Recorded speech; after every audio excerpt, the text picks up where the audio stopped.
శ్రీమాత్రే నమః. మిత్రులందరికీ శుభోదయం.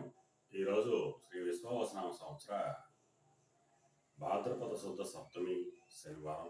ఈరోజు విశాఖ నక్షత్రం మధ్యాహ్నం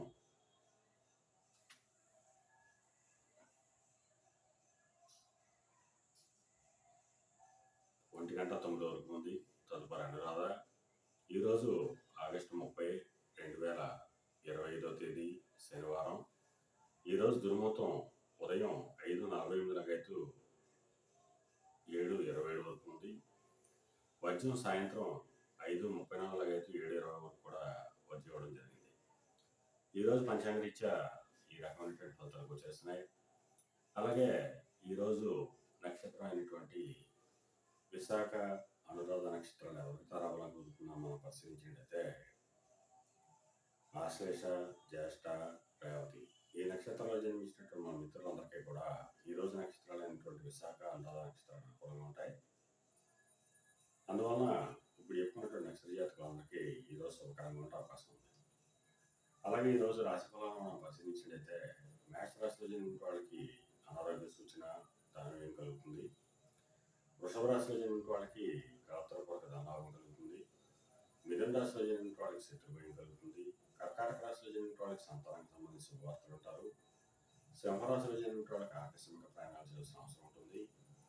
కన్యా రాశిలో జన్మించిన వాళ్ళకి పరాక్రమవంతమైన ఆదాయాలు ఏర్పడతాయి. తులారాశిలో జన్మించిన వాళ్ళకి ధనాదాయం వృద్ధి చెందుతుంది.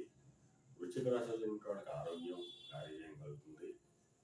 ధనురాశిలో జన్మించిన వాళ్ళకి అనారోగ్య సూచన ధనవ్యయం కార్యటంకాలు ఏర్పడేటువంటి అవకాశం ఉంటుంది. మకర రాశిలో జన్మించిన వాళ్ళకి చేసేటువంటి వ్యాపారాలు లాభసాటిగా సాగుతాయి. కుంభరాశిలో జన్మించిన వాళ్ళకి ఉద్యోగ అవకాశాలు పెరుగుతాయి. మేన రాశిలో జన్మించిన వాళ్ళకి పితృరాజధానికి సంబంధించిన శుభవార్తలు ఉంటారు. ఈరోజు ద్వాదశ రాశి యొక్క ఫలితాలు ఈ రకంగా తెలియజేయడం జరిగింది. అలాగే ఈరోజు ఫైనాన్స్ రంగంలో ఉన్న వాళ్ళకి కానీ, బ్యాంకింగ్ రంగంలో ఉన్న వాళ్ళకి కానీ, మొదలైనటువంటి వస్తువులు విక్రయాలు చేసిన వాళ్ళకి కానీ, సమస్త ఆయిల్ వ్యాపార రంగంలో ఉన్న వాళ్ళకి కానీ, పాత్రలు వ్యాపారం చేసిన వాళ్ళకి కానీ, బంగారు వర్తకులు కానీ, బంగారు ఆభరణాలు తయారు చేసిన వాళ్ళకి కానీ, శానిటరీ వర్తకులు కానీ, సిమెంట్ వర్తకులు కానీ ఈరోజు మిక్కిలి శుభదాయకంగా లాభదాయకంగా అవకాశం ఉంది. ఈరోజు పంచాంగరీత్యా ఈ రకమైనటువంటి ఫలితాలు గోచరిస్తున్నాయి.